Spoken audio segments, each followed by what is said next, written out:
There's something special about living alone in your 20s. No parents, no roommates, just you and your thoughts.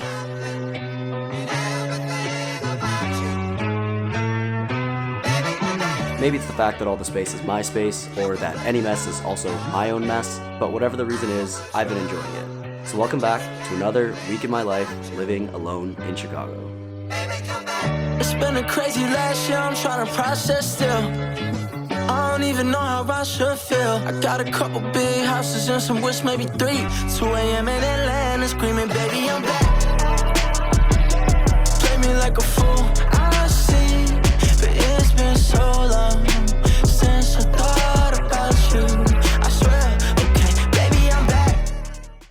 So the next couple days, what I really want to try and do is just get my life together. And I know that's like a really broad thing to say because everyone should always be trying to get their life together. But I've actually gone ahead on my notes app last night and made a list of the things I want to try and get to this week. I want to put myself back onto a good routine, especially with university. My engineering course is starting right around the corner. I really need to get on top of my time management. For the last few weeks since I left my internship, I've basically been taking it extremely chill and focusing all my energy and time into making these videos. Because these projects, I can really work on them whenever I want to on my own schedule, but university, college classes do not work like that. For the last few weeks, I have been going to bed really late, like 1, 2 a.m., sometimes 3 a.m., and I'm waking up at like noon. And I've said this a long time ago in one of my earlier university vlogs that I don't think waking up earlier really means you're more productive or anything, because in the end, everyone has the same 24 hours. So as long as I'm not like oversleeping and I'm still getting whatever I need to do done in the other 16 hours of the day, I think that it doesn't matter what time you go to bed or wake up. And that is true to some extent when you're working on your own schedule. But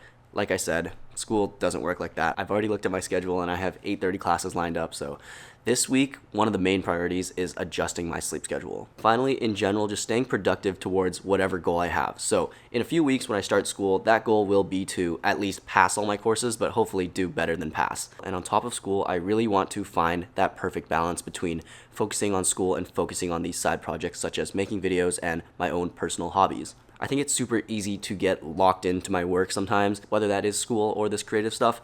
Whatever it is, I like to put 100% of my time towards it, which is good and bad because whatever you do put your time towards, I find that I have insane motivation and I just grind it 24/7. But then the things that are neglected that I'm not consistently focusing on 24/7, those things kind of disappear and are pushed out of my mind. So this year, I really want to strike that perfect balance between everything so I don't burn out.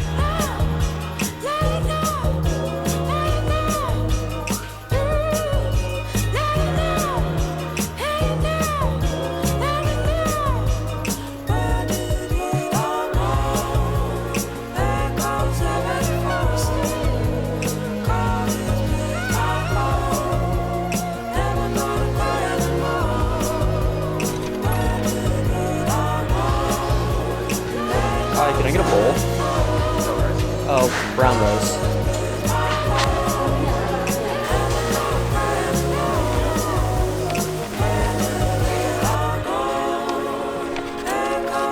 There are 2 comments that I see a lot on all the videos.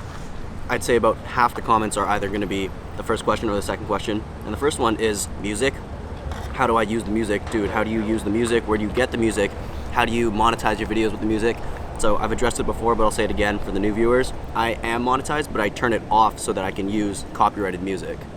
Because to me, having a good soundtrack to your cinematic bits or to whatever you're doing is way more worth it than like the actual dollars or pennies that YouTube would be paying for these videos. So I don't really care. A label will always claim the video, claim the monetization off that video, but it doesn't really matter to me because it's not my main source of income. And number 2 is about color. Dude, how do you color grade your videos? What picture profiles do you use? What LUTs do you use? Drop the color grading stuff. There's no simple answer. I do use Dehancer for the film emulation bit. But that's only really about the last 10% of the look. The majority of it is just color grading it myself. I actually shoot an S-Log3 and then I color grade every single clip by itself, like standalone. I think when I first started out, I thought that color grading would just be a LUT that you can throw onto all your footage and it would all look great. But then I realized that if you're shooting in full manual and you're shooting in log footage, you're gonna have to spend more time editing. So I actually do have to go through and tune each and every single clip, and I use my own LUTs. So yeah, I am super glad that people enjoy my color grading and like the style that I make my videos in, but I feel like it's a really hard thing to talk about casually because color grading in itself as like a hobby or a skill is extremely intense. So I would either have to make a new dedicated video explaining how I do it, or I would just have to create some sort of LUTs. And I've been thinking about both of those options. Realistically, if I do make LUTs, I'll have to make a video on how I use them.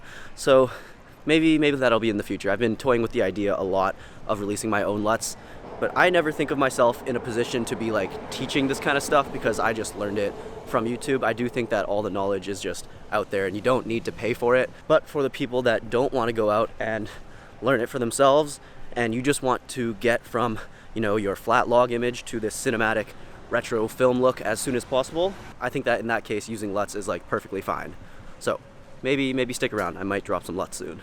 I think that I'm going to go back to the apartment and continue working for a little bit of the afternoon, and then around sunset, which is only in like 4 hours now, the sunset's so much earlier than it used to, I think I'm going to go out and fly the drone and get a little bit of a set of like sunset drone footage. I've said this before, but I think that having enough B-roll to cover an entire day of shooting so that whenever you're vlogging you can just space it out and have drone footage in between your talking segments is super important for viewers so that they have like something to look at while you're explaining things. So a little bit of context about what I was talking about earlier in the beginning of this video about living alone and how that has to do with everything. So first of all, my entire life I spent in my hometown of Regina, Saskatchewan until I moved out for university. And because of COVID, I was supposed to move out at 18, but COVID happened and then I ended up missing my first year, so I moved out when I was 19. And I never really spent any time alone. I was either out with friends at school or playing sports, and even at home, I was always with family. Genuinely, up until I moved out, I had never spent a single night in a place alone. So because all of my life I've never really had the luxury of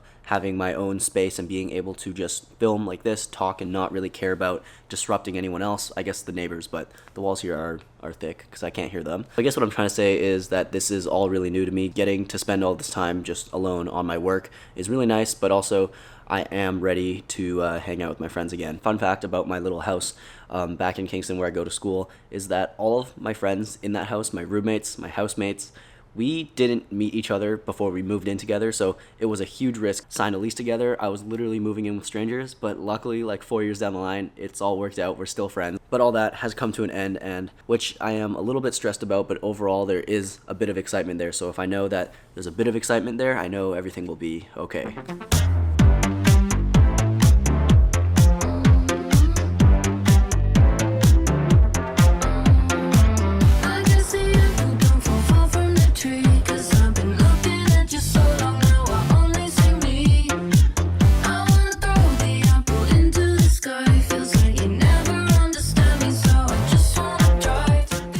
Ever since I got back from New York, I feel like I have just been locked in, sitting here at my desk and just editing for hours on end. That was a week ago, and since then I've posted three videos, and like 2 or 3 shorts. Completely grinding, locked in, editing.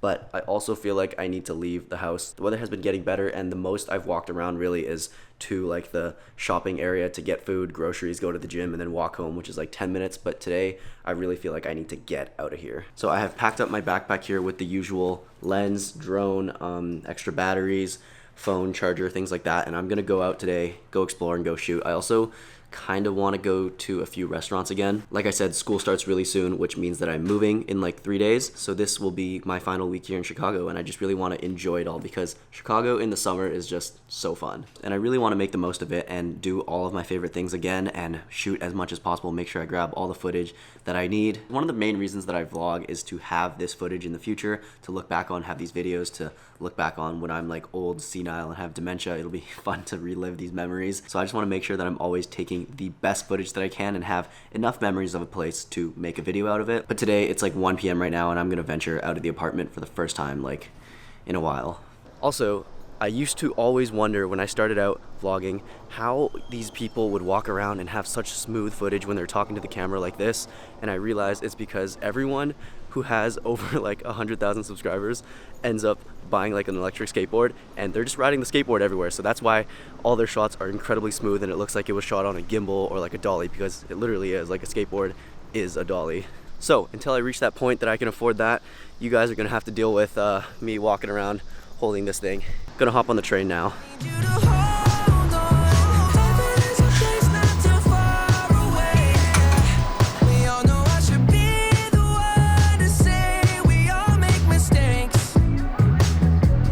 Take my hand and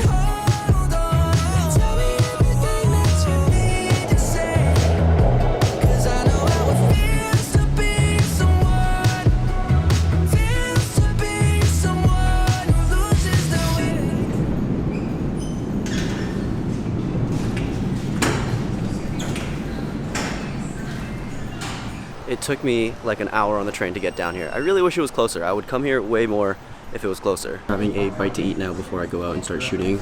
After I eat, I'm gonna swap out this vlog lens for the zoom lens and go for a walk and just see what I shoot.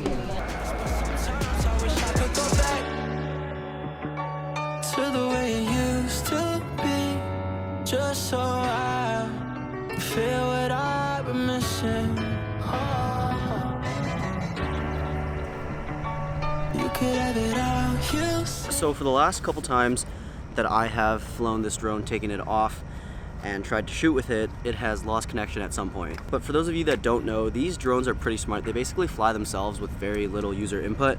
But of course mine's a little older, so it doesn't have all the safety features, but it still has the one where it automatically returns to home after a certain time if you don't have any inputs and if the battery is draining, so that in those scenarios where you do lose connection, it'll fly back to where it took off. It's not like fully accurate. I had to do it once and it landed maybe like 100 meters away from me, but within the general area that you could see it and run over to it. But of course that doesn't really work if you're like next to the water or your drone lands on top of a building beside you, so you really have to be in like a completely clear area. But realistically, you're not ever gonna find yourself standing in a complete open field. Like here, I'd say I'm pretty open, but there's still a lot of stuff going on around me. So if I were to rely on that return to home feature, chances are I would be snipping branches off the trees here. With that being said, I am still gonna fly this drone here. I've scouted it out a little bit and I kind of know what shot I have in mind. There's a river right here behind me and then also a train line there and there over my shoulder, as well as the downtown skyline right in front of me. So I have a lot of things to play with that I can fly the drone around and nice and low through and under. But yeah, every time I send this up, it's a little gamble whether it's gonna come back or not.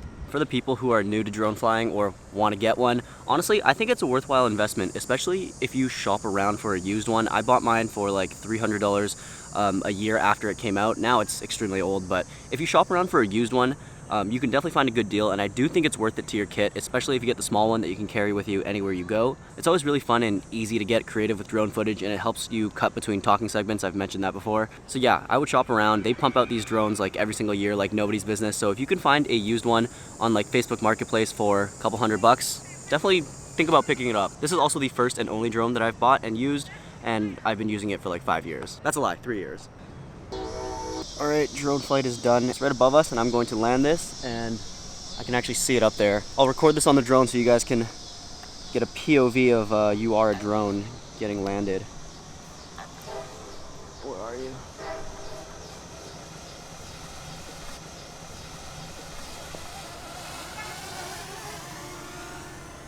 It's over there.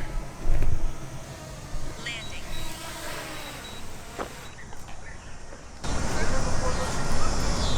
Hi. Are you worried that you're flying in a restricted?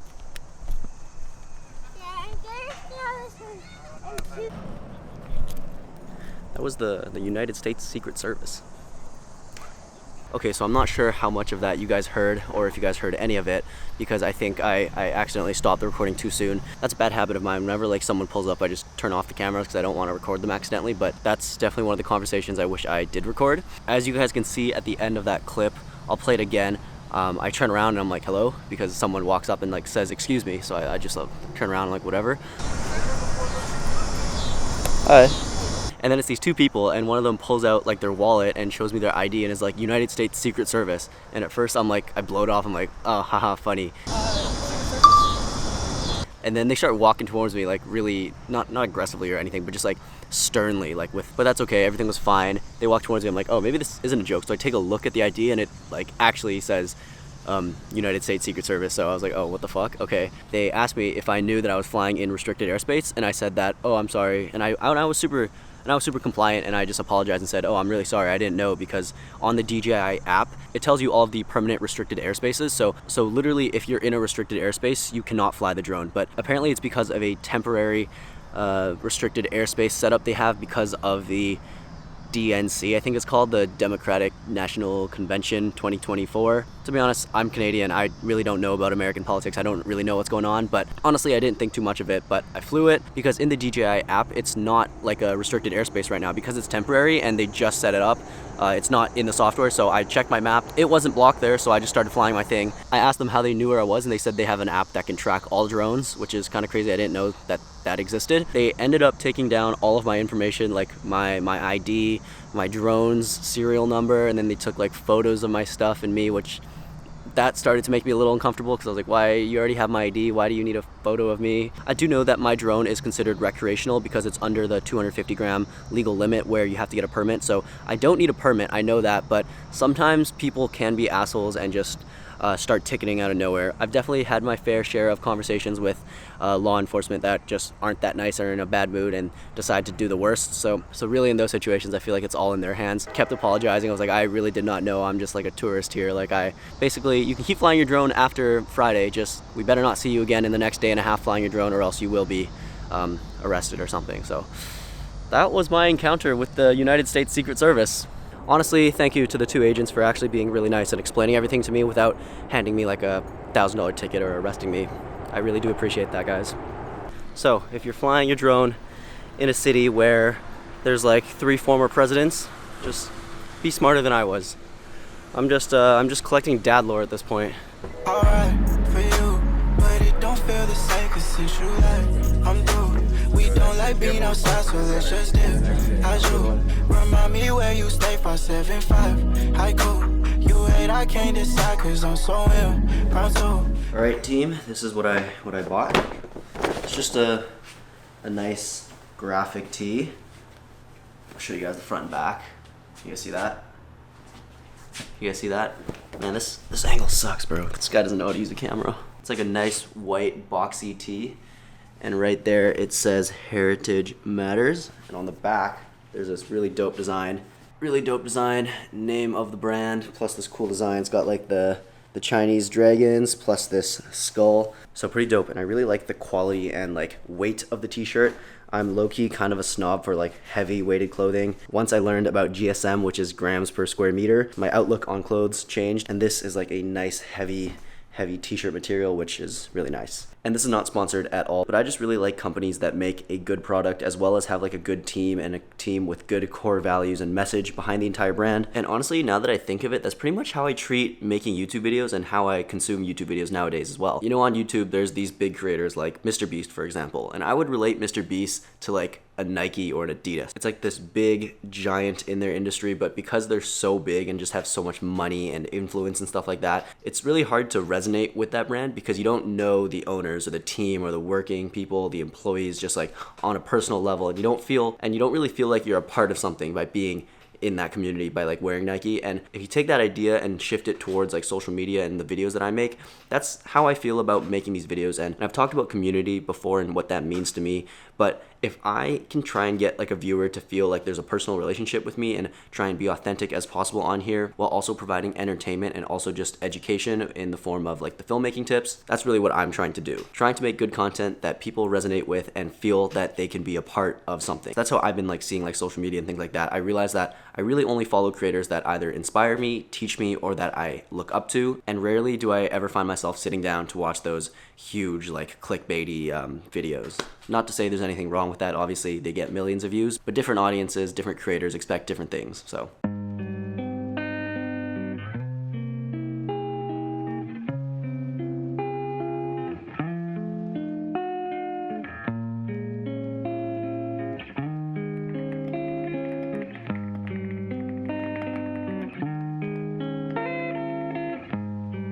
Do you think about me every night before you go to sleep?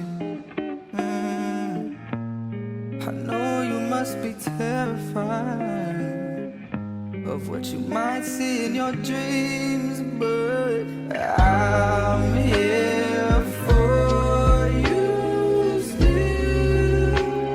And even if you don't think that I'm near, I'll still be right next to you, my dear. Okay, in the kitchen now and gonna cook up some dinner. I feel like these last couple of days I've been eating out a lot more than usual. And in part, maybe you could say I'm getting a little lazy, but really, I think what it is that I'm leaving Chicago so soon and there are so many good restaurants here that I just feel like I need to be going out and trying these places before I can't anymore. Today is Wednesday and I leave on Saturday, so Thursday, Friday, and I'm gone in the morning on Saturday. I have 2 more days here, so it doesn't really make sense to load up on groceries. I usually like to purchase groceries in bulk, and because only 2 more days here, it doesn't really make sense to meal prep. I'm gonna look in the fridge. What do I even have in here? Right now in the fridge, I have 3 chicken breasts, some beans, some broccoli, and a jar of pickles. So that's kind of what I'm coasting on until I leave. Like I said, there are still things I want to try. I've low-key been craving pizza for a long time, ever since I got back from New York. And depending on who you ask, people will say different things about which style of pizza is better, but in my eyes, like, there's no question New York pizza is just so much better. But for now, I'm going to cook up these pork dumplings that I got at the Asian grocery store. Nothing fancy, but I do enjoy dumplings once in a while.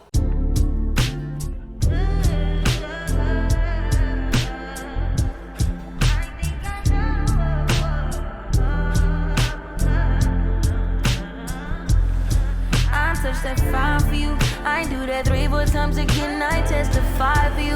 I told I like you, that bitch. I do it all, and I'm around. You're scared to do. I'm not. Long as you joking, now in for me. I ain't got it. My bitch scheming, looting, hide your bodies. Long as you dreaming about me, ain't no problem. I don't got nobody just with you right now. Tell the truth, I look better under you. I can't lose when I'm with. How can us lose and miss the moment? You just too important. Nobody do body like you do. I can't lose. Okay, so right now I'm heading downtown again, going to this store called Uniqlo. You guys probably have heard of it, super popular. And I'm not just going to shop around, I know exactly what I'm going for. And the reason I'm going is because they just dropped a new collab with Kaws, and it's actually Kaws x Warhol, which is pretty cool. It's like 2 pretty famous, pretty popular designers. And I took a look on the website of what they're dropping, and I think all the items look pretty cool, so I'm gonna see what I can get. They did open like 2 hours ago, and I hope there's not a line. I did search it up, what previous Kaws drops have looked like, and there were lines, but maybe I'll get lucky. I'll see what's left. Honestly, if I get it, that's nice. If I don't, it's not really the end of the world. Gotta look fresh for back to school.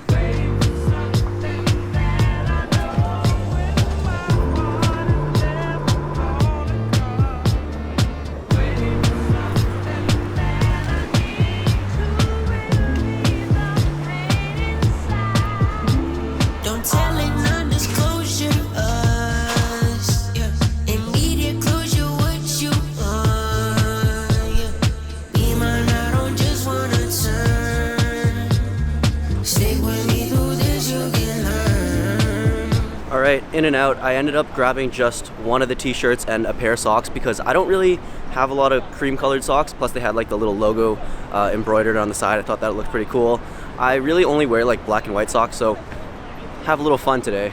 Honestly, Uniqlo, I don't know if it's that the quality was never that good or that my standards for clothing has just gone up exponentially over the times. I feel like the shirts aren't as heavy as they used to be, and I was talking about this yesterday, but I just feel like they're not what they used to be. While I'm down here, I'm going to walk over onto the other side of the river because there's this taco place that I really like, and since I'm leaving soon, I won't get to eat it again, so, and this time I checked before I'm walking over there. They are open, so I'm gonna grab some lunch there right now.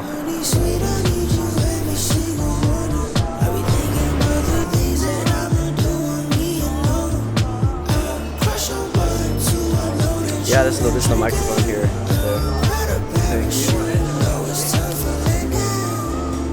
I feel like last time I was here, or maybe it's every time I eat tacos, I always drop stuff on myself. And now I'm wearing a white tee, so I'm really gonna be careful here.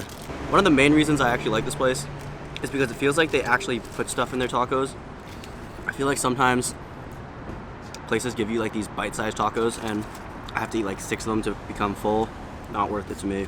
So I've been seeing and getting a lot of questions about how I film these videos, and to be honest, I feel like I've been trying to tell you guys how I film these videos, being super transparent about how I do things, how I set up the shots, and how I tell these stories. And honestly, I'm trying to give out like all the sauce, all the secret sauce to my creative style, but after a certain point, it is my creative style, and I feel like you as a creator have to make your own choices on what you want your videos to be and what you want them to look like.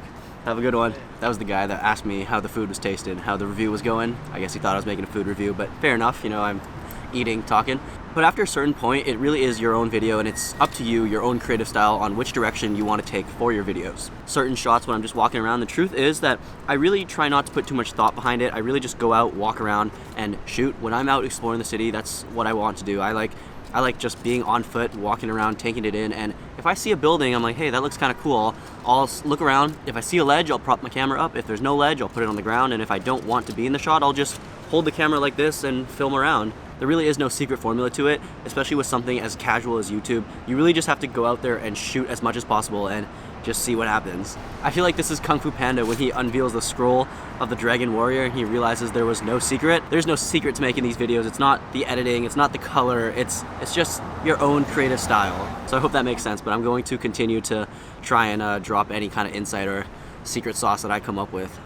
These days don't end, and you lost the things that brought us closer. We're spread so thin, and that's all it takes to knock you over. Finding out the hard way, forgot how good it feels to be alone, you did. I've been shooting on my 11mm wide angle, and sometimes when I swap back to the 17, I forget how close up it is. I can't believe I used to vlog with this angle. Could you imagine me holding this angle and talking to you guys all day? That would be crazy. You guys could barely see what's going on behind me, right? It is like 11 p.m. right now, so I'm not trying to be too loud in case the neighbors are trying to sleep and I don't want to be bothering people. But tomorrow is my last day in Chicago, which really just means that I need to start packing. The big things are myself, my clothes, my computer, and my camera gear. So those 4 things. Right now, what I have to work with is one carry-on suitcase, camera backpack. These 2 things will come with me onto the airplane.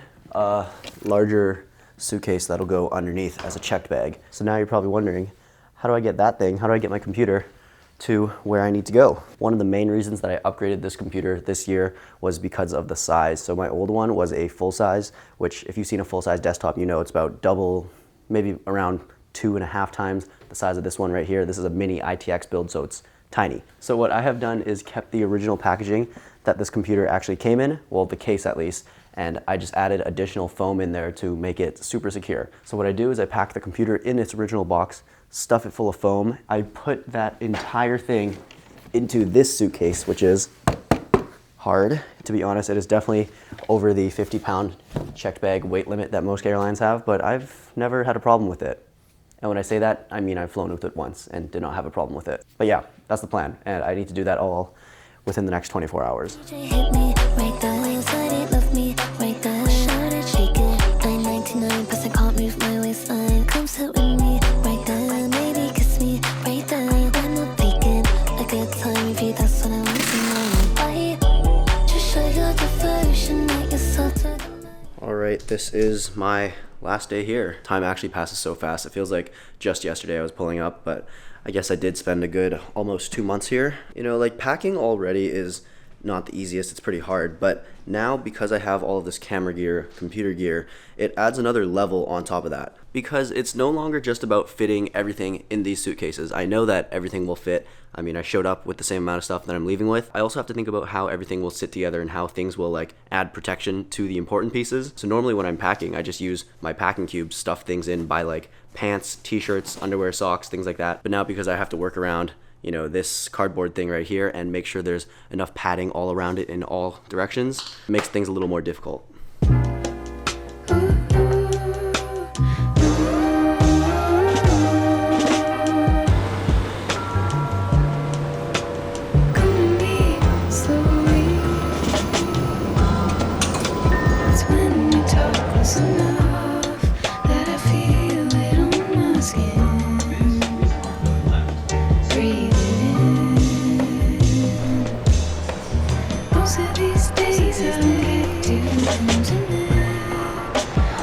So right now I'm walking down to a coffee shop to go meet up with this other creator. I think it's super important to branch out and meet people within whatever field you're working on, because there's a lot of things that you literally cannot learn without experience, and it's impossible to experience everything for yourself. So talking to other people in the field and learning about like how they do things, what they've learned, is incredibly valuable. I feel like the videos we make are pretty similar but also extremely different. I mean, we're in different stages of life, but it's still really interesting and incredibly educational to see how other people are doing things and to learn from them. We're supposed to meet up at 4:30 and I think I'm a little early. It's like 4:10, 4:15, but I was walking, so I'll just take a walk around the neighborhood and see what's up.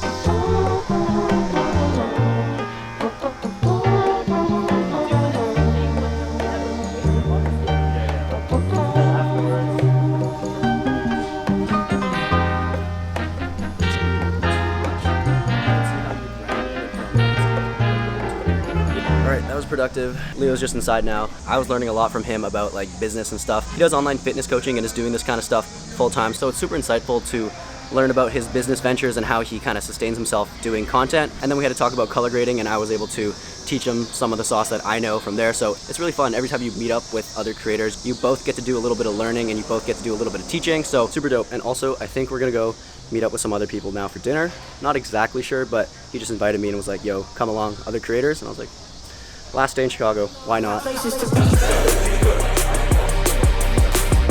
is crazy, man. The whole gang.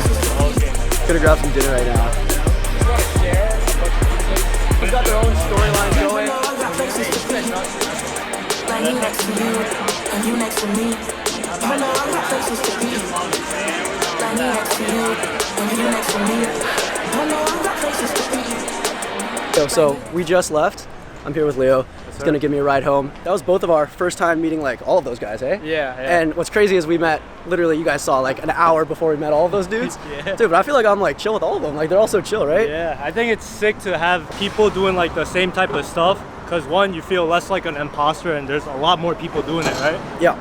And then it's just cool to just have new connections. Absolutely. Like, even though every single person sitting around that table is doing completely different things, right? There's still that common line that it's like a dude with a camera. You know, exactly. It's different, but it's all the same at the same time. So it's always nice to connect. And like I said earlier in the video, you teach someone something and then, you know, they give you a little feedback back and you learn something there, and everyone's better at the end of the day.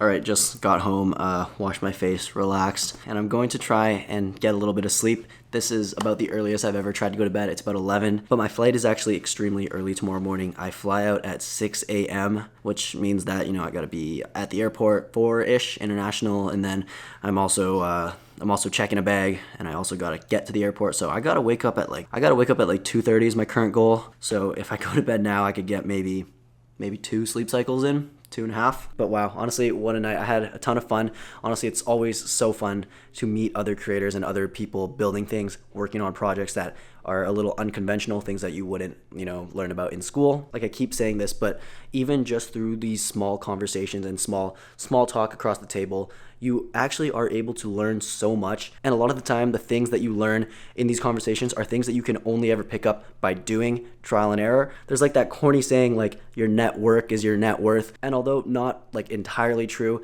your network is very, very important. The people that you surround yourself with when you're working is incredibly important. And also, every time that I meet up with other people, I just feel so inspired and motivated to work afterwards. Honestly, I could not have imagined a better final night here in Chicago. This week was absolutely insane. I just had such a good time here. And I guess this week really just summarizes this entire summer. I came to Chicago about 2 months ago, and when I showed up, I thought that I was just taking a break before school. But looking back, the way I've treated it has been more of like an artist's retreat, and I've learned so much. I've been able to put 100% of my time and effort towards making these videos and scaling this, and the results are finally starting to show. I mean, this week was so unpredictable, from meeting all those creators and entrepreneurs tonight to having to talk to Secret Service, from shooting, editing, and uploading 3 videos this week. Every part of this has just been so fun. Thank you guys so much from the bottom of my heart for sticking around. Every single one of you guys who have made it to this point in the video, whether you're subscribed or not, but if you aren't, you really should consider it. A video like this has been something I've been wanting to make for a long time, just a super long form week in the life video. I wanted to start on a Monday. I ended up starting on a Tuesday, but it doesn't matter because we're sitting here right now and the project is complete. Let me know how you guys feel about these videos. And I know we haven't hit it just yet. I'm about 50 subscribers away, but thank you guys so much for 7,000 subscribers. That is actually insane. Younger me could have never imagined that I would have this sort of reach with these videos and be able to inspire and help out all of these viewers. I am just so full of motivation and inspiration right now to keep on pumping out these videos. So like I was saying to my new friend Leo in the car as we were driving home, we are on the right path, working towards 10K. I'll see you guys in the next one.